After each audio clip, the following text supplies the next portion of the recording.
সুপ্রিয় সনাতনীবৃন্দ, হাজার হাজার বছরের সনাতন ধর্মীয় ইতিহাস নিয়ে দাঁড়িয়ে রয়েছে এই মহাজাগতিক অক্ষয় বটবৃক্ষ। যে বৃক্ষের দর্শনেই বোঝা যায় যে কতটা অজানা ইতিহাস লুকিয়ে আছে এই মহাজাগতিক বটবৃক্ষের মধ্যে। চলুন তাহলে জ্ঞাত হওয়া যাক যে অক্ষয় বটবৃক্ষের সৃষ্টি আর ইতিহাস। তাহার পূর্বে বলে রাখি, সনাতন ধর্মীয় অনেক অজানা রহস্যের ভিড়ে কিছুটা জানার আগ্রহ নিয়ে আমাদের সঙ্গে থাকুন, আর আমাদের চ্যানেলটি ফলোয়ার সাবস্ক্রাইব করে রাখুন, যাতে পরের ভিডিওতে আমি আপনাদের ধন্যবাদ জানিয়ে চলে যেতে পারি আপনাদের সেই ধর্মীয় স্থানে।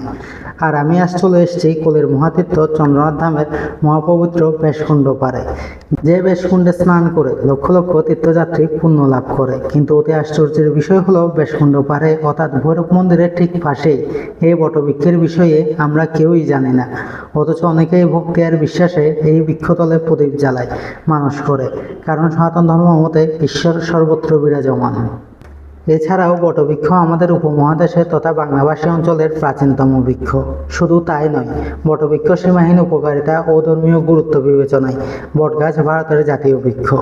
এছাড়াও বড় বিষয় হলো, সনাতন ধর্মে বটগাছের পাতাকে ভগবান শ্রীকৃষ্ণের রেস্টিং প্লেস হিসেবে বর্ণনা করা হয়েছে।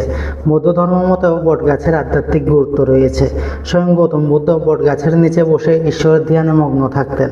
আর আমাদের উপমহাদেশেও অনেক ঋষি সন্ন্যাসীও বটগাছের নিচে সাধনা করেছেন, যা দাপর যুগের অন্তিম ইতিহাস ধরলে এই মহাজাগতিক অক্ষয় বটবৃক্ষের সঙ্গে মিলে যায়।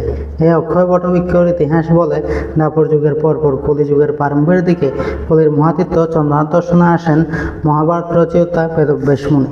বেদব্যাস মুনি মহাভারতের মাতা সত্যবতী ও পরাশর ঋষির পুত্র। বেদব্যাস মুনি সহস্র বছর পূর্বে মহাতীর্থ দর্শনে সীতাকুণ্ড আসলে তখন সেই সময় বিশ্রামে থাকেন বর্তমানে বেশকুণ্ড নামক স্থানে, যা সহস্র বছর পূর্বে ভয়ানক বন জঙ্গল ছিল।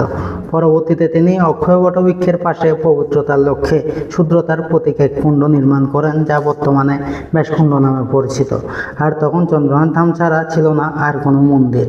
কিন্তু বর্তমানে পরিস্থিতি পুরো ভিন্ন হওয়ার কারণে আজ আমি এখানে দাঁড়িয়ে বলতে পারছি অক্ষয় বটবৃক্ষের কথা।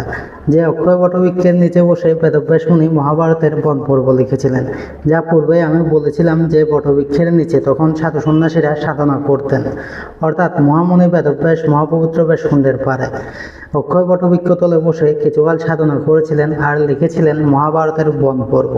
এরপর যে বটবৃক্ষ আজ কালক্রমে ঐশ্বরিকভাবে মহাজাগ্রত হয়ে হাজার হাজার সনাতনীর মনস্কামনা পূর্ণ করছে।